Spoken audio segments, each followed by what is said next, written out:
Shalom pemirsa dimanapun Anda berada, kembali lagi dengan kami dalam pembahasan pelajaran sekolah sahabat. Kita sudah tiba di pelajaran yang ke-12 ya pendeta. Dan sumber dari pelajaran kita terdapat di dalam Daniel pasalnya yang ke-11. Ayat intinya terdapat di dalam Daniel 11 ayatnya yang ke-35. Sebagian dari orang-orang bijaksana itu akan jatuh, supaya dengan demikian diadakan pengujian, penyaringan dan pemurnian di antara mereka, sampai pada akhir zaman. Sebab akhir zaman itu belum mencapai waktu yang ditetapkan. Mari kita tunduk kepala dan kita berdoa. Bapa di surga, pada saat ini ya Tuhan, kami akan belajar dan kami membutuhkan akan kuasa roh Tuhan untuk mengurapi hati dan pikiran kami, sehingga kami boleh dapat praktekkan pelajaran ini di dalam kehidupan kami sehari-hari. Inilah seluruh doa kami Bapa, di dalam nama Tuhan Yesus kami berdoa. Amin. Silakan pendeta.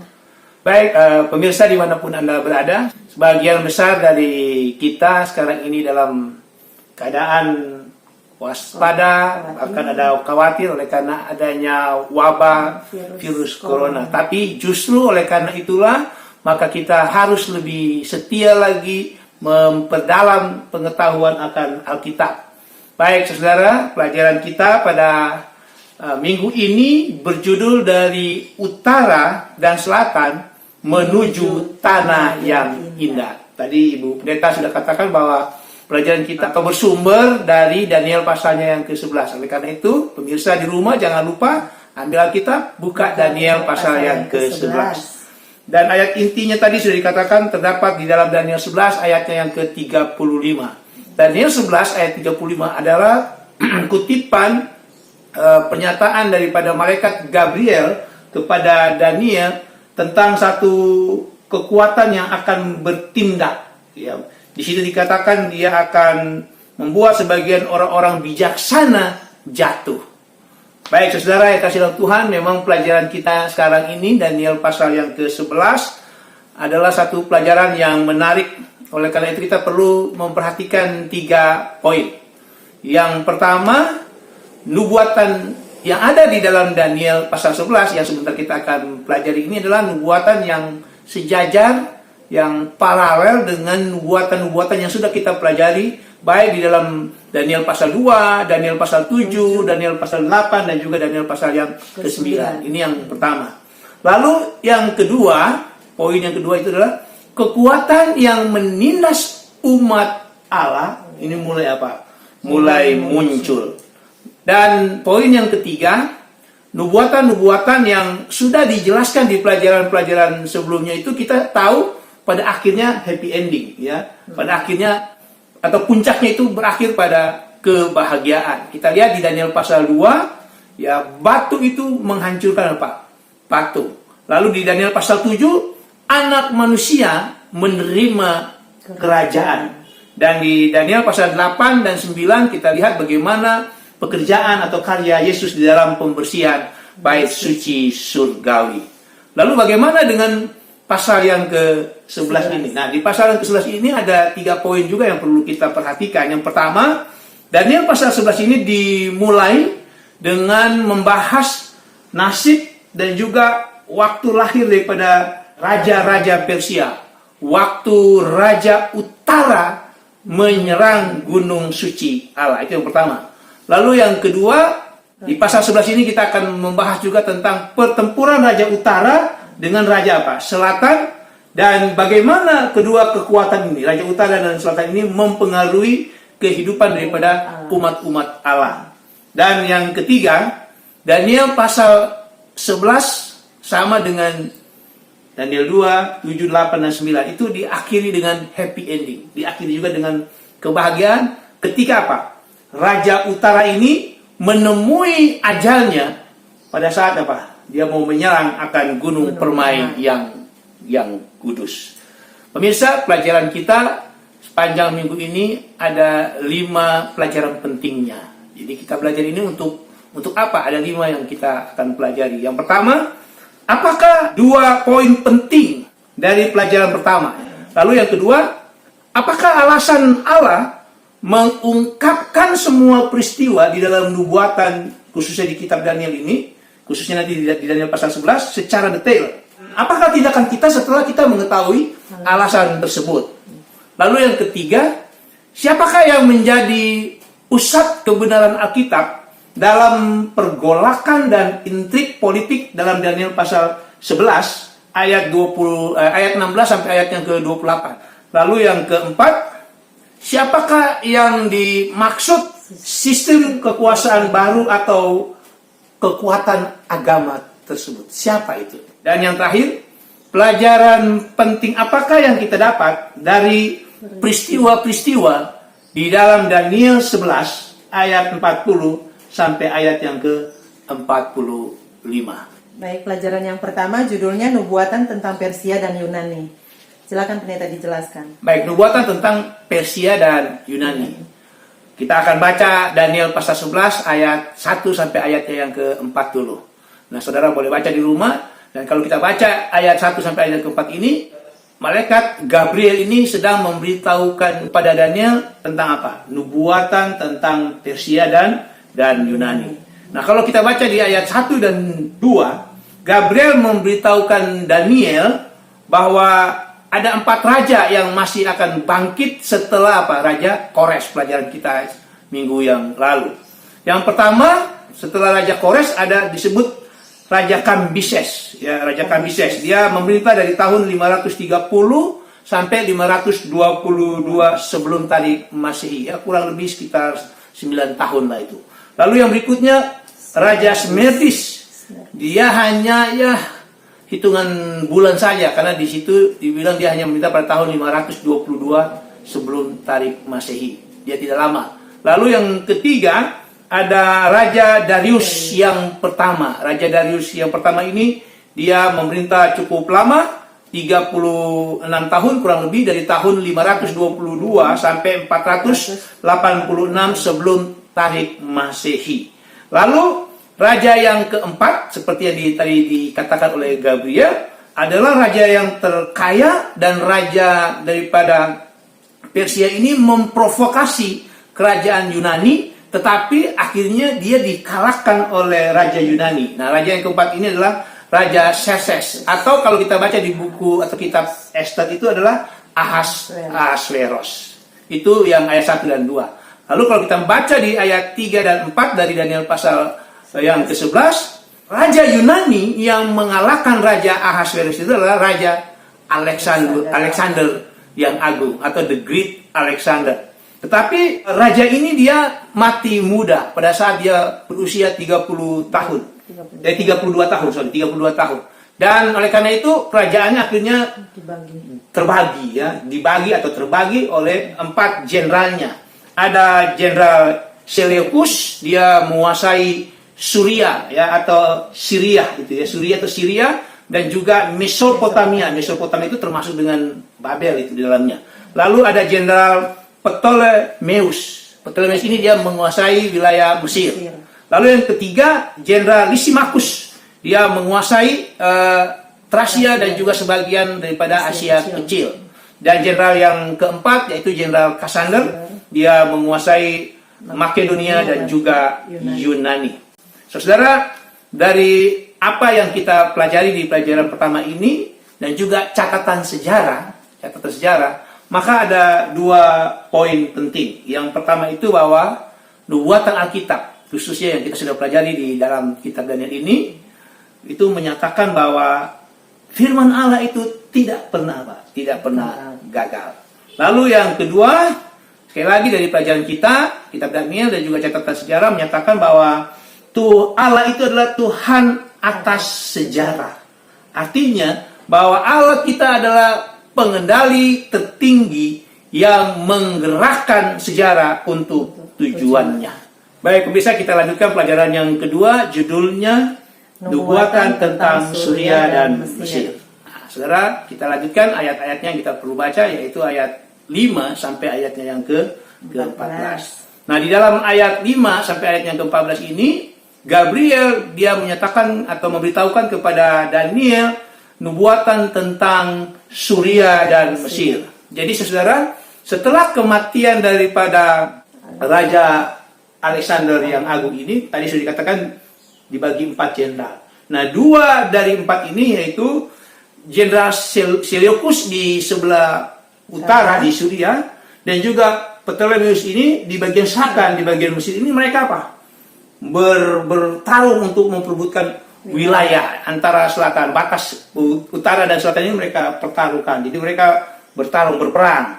Dan untuk menyatukan kedua dinasti ini, ya, dinasti daripada Seleucus dengan dinasti Ptolemeus ini, catatan sejarah mencatat bahwa cucu Raja Seleucus yang pertama, yaitu Antiochus II Theos, dia menikahi putri daripada Raja Ptolemy yang kedua. Ya. Nama putrinya itu Berenice. Ya. Namun usaha ini tidak bertahan lama dan konflik atau pertarungan antara kerajaan Raja Utara dengan Raja Selatan ini terus berlangsung, dan peperangan itu melibatkan juga atau mempengaruhi daripada umat Allah. Jadi pertanyaannya, mengapa, sekali lagi, mengapa Allah mengungkapkan semua peristiwa daripada nubuat itu secara detail? Bayangkan ayat 5 sampai ayat yang ke-14 itu secara detail Tuhan nyatakan kepada Daniel melalui Gabriel. Alasannya sangat sederhana, saudara. Karena apa? Sekali lagi, karena perang itu mempengaruhi kehidupan dan melibatkan daripada umat Allah.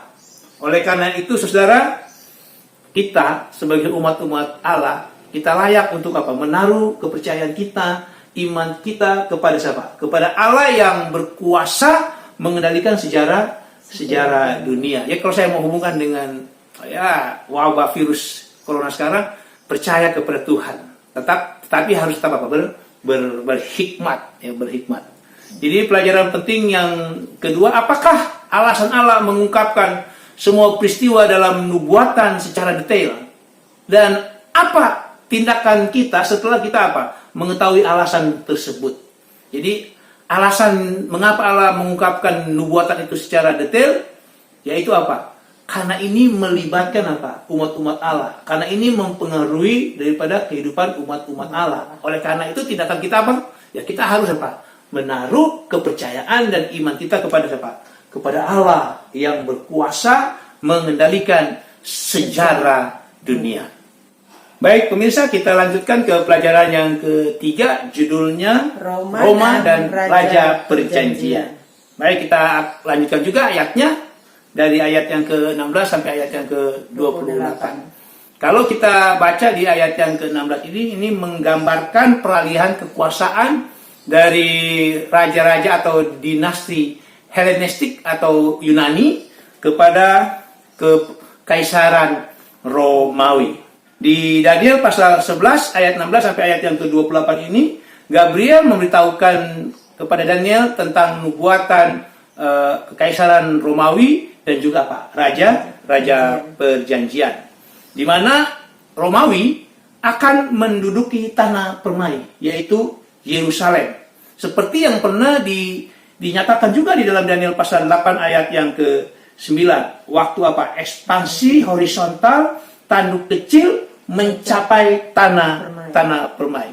Lalu berikutnya petunjuk di ayat yang ke-20. Mungkin bisa dibaca ayat yang ke-20 dari Daniel pasal yang ke-11, Daniel 11 ayat yang ke-20. Ayat 20, menggantikan dia akan muncul seorang yang menyuruh seorang pemungut pajak menjalani bagian yang terindah dari kerajaan itu. Tetapi beberapa hari kemudian ia akan dibinasakan bukan oleh kemarahan atau oleh peperangan. Jadi dari ayat yang ke-20 ini pemirsa, ini menguatkan petunjuk bahwa kekuatan yang dimaksudkan adalah kekaisaran Romawi. Nah, di dalam ayat itu ada kalimat seorang pemungut pajak. Artinya orang yang mengenakan pajak.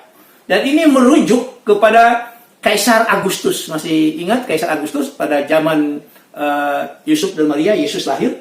Itu dia sangat membebani rakyatnya dan juga jajahannya untuk membayar pajak. Lalu di ayat yang ke-21 ini juga memberikan petunjuk yang kuat bahwa kekuatan atau kekuasaan pada saat itu adalah kekaisaran Romawi. Ayat 21. Ayat 21, menggantikan dia akan muncul seorang yang hina, yang tidak memperoleh martabat raja. Tetapi dengan tak disangka-sangka ia akan datang merebut kedudukan raja dengan perbuatan-perbuatan licin. Jadi setelah raja atau Kaisar Agustus ini ada yang menggantikan. Kalau dalam bahasa Indonesia tadi dikatakan orang ini adalah seorang yang hina, yang tidak memperoleh martabat raja. Itu kenapa disebut dengan tidak mempunyai martabat raja. Tetapi kalau kita baca di King James Version, sebenarnya istilahnya itu ini kaisar yang menggantikan Kaisar Agustus adalah a vile person. A vile itu artinya orang yang keji, orang yang keji. Jadi kalau kita mau lihat sejarah daripada siapa yang dimaksud ini, maka sebenarnya ini merujuk kepada Kaisar Tiberius yang menggantikan Kaisar daripada Agustus. Kenapa dia tidak memperoleh martabat raja? Karena sesungguhnya Kaisar Tiberius ini adalah anak tiri atau anak angkat daripada raja atau Kaisar Agustus. Ya, saudara bisa lihat itu di catatan sejarah atau buka saja Wikipedia untuk mengetahui daripada siapa Raja Tiberius tersebut. Dan lalu kita baca di ayat yang ke-22 ini dia yang terpenting, ada hubungannya dengan Raja Perjanjian. Ayat yang ke-22, seluruh tentara yang datang melanda akan dihanyutkan di hadapannya dan dihancurkan, bahkan juga seorang Raja Perjanjian. Jadi memang Raja Tiberius ini adalah raja yang keji, kejam. Semua dibantai, termasuk disebut dengan apa? Raja Perjanjian. Dan ini kalau kita lihat, masih ingat Yesus disalibkan itu pada zaman Kaisar Tiberius. Pelajaran penting yang ketiga, siapakah pusat kebenaran Alkitab dari pergolakan dan intrik politik dalam Daniel pasal 11 ayat 16 sampai ayat yang ke-28. Walaupun di situ tadi dijelaskan tentang Kaisar Augustus, Kaisar Tiberius, ya. Tetapi sebenarnya pusat daripada nubuat ini adalah siapa? Raja Perjanjian, yaitu Yesus Kristus Tuhan dan Allah kita. Pelajaran yang keempat judulnya kekuatan berikutnya. Jadi kita sekarang sudah masuk di ayat yang ke-29 sampai ayatnya yang ke-39 dari Daniel pasal yang ke-11. Nah, di sini Gabriel dia mau menunjukkan kepada Daniel ada satu sistem kekuasaan baru yang melanjutkan daripada kekaisaran Romawi. Dan sistem kekuasaan yang baru ini dia mewarisi beberapa karakteristik daripada kekaisaran Romawi, namun ada beberapa aspek yang berbeda. Itulah sebabnya di ayat yang ke-29, kita baca ayat yang ke-29 Ibu Pendeta. Ayat yang ke-29, pada waktu yang ditetapkan ia akan memasuki pula negeri selatan, tetapi kali yang kedua ini tidak akan sama dengan yang pertama. Jadi kekuasaan yang baru ini dia tidak akan sama dengan yang pertama. Jadi ada beberapa aspek yang berbeda daripada kekuasaan yang pertama, yaitu kekaisaran Romawi. Tapi ini melanjutkan daripada itu.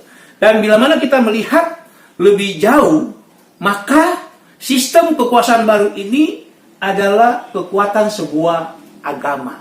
Kekuatan sebuah agama. Mari kita lihat beberapa tindakan daripada sistem kekuasaan baru atau agama ini. Yang pertama di dalam ayat yang ke-30.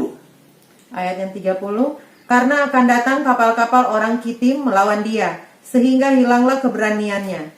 Lalu pulanglah ia dengan hati mendendam terhadap perjanjian kudus, dan ia akan bertindak. Setelah pulang kembali, ia akan menunjukkan perhatiannya kepada mereka yang meninggalkan perjanjian kudus. Ya, saudara, ini bukan lagi politik, tapi ini sudah soal agama karena ada perjanjian kudus. Jadi sistem ini yang dilakukan pertama itu adalah dia mendendam terhadap perjanjian kudus. Ini merujuk pada perjanjian keselamatan Allah yang ditentang oleh sistem kekuasaan baru ini. Lalu yang kedua ayat yang ke-31. Tentaranya akan muncul, mereka akan menajiskan tempat kudus, benteng itu, menghapuskan korban sehari-hari dan menegakkan kekejian yang membinasakan. Ya, akan menajiskan tempat kudus dan menghapuskan korban sehari-hari. Jadi ini harus dipahami bahwa sistem kekuasaan baru atau kekuatan agama ini dia menyerang pelayanan Kristus di bait suci surgawi. Dan yang keempat, kita loncat ke ayat yang ke-35, kita baca ayat yang ke-35.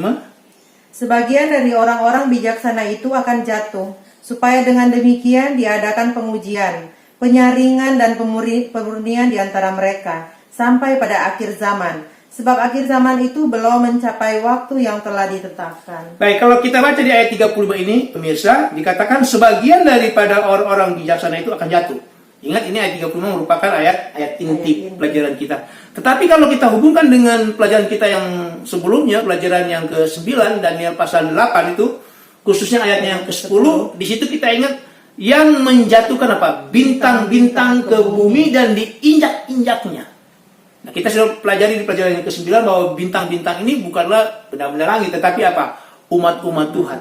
Jadi artinya tindakan keempat yang dilakukan oleh sistem kekuasaan baru atau kekuatan agama ini, dia akan apa? Menganiaya umat-umat Allah.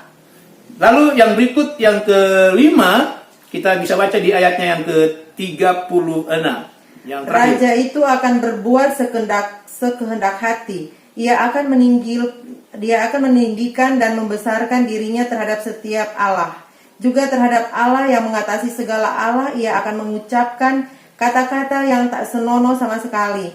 Dan ia akan beruntung sampai akhir murka itu. Sebab apa yang telah ditetapkan akan terjadi. Jadi berdasarkan ayat 36 ini, kekuasaan baru atau kekuatan agama ini dia akan meninggikan dan membesarkan diri terhadap Allah, dan juga apa? Akan mengucapkan kata-kata yang tidak senonoh.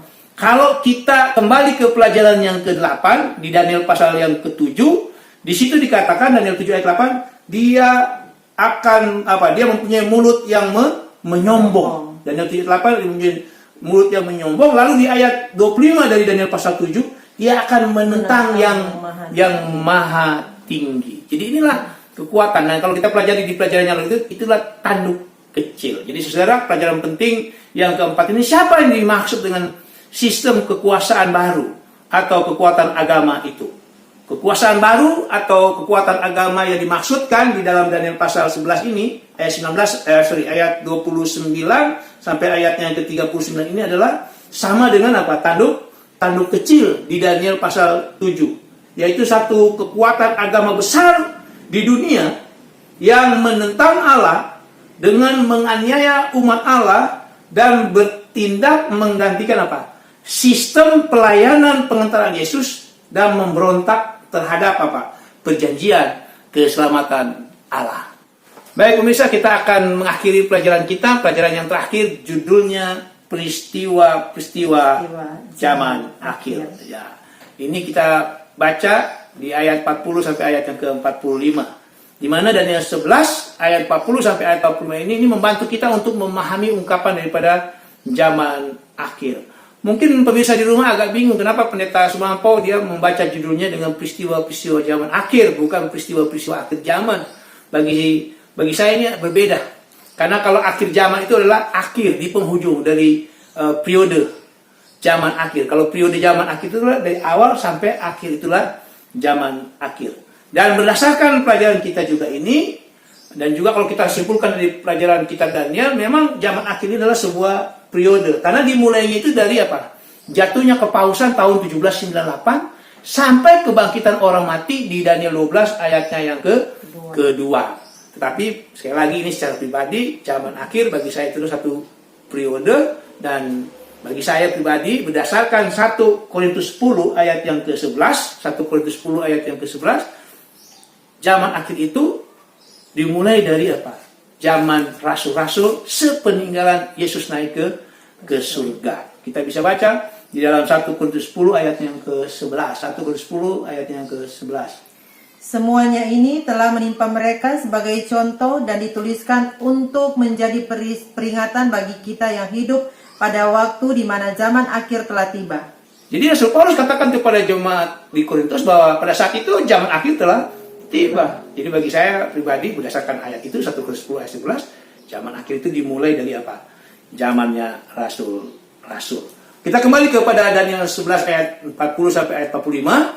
Di situ ada hal-hal yang perlu kita pahami sehubungan dengan istilah-istilah. Yang pertama itu adalah Raja Utara.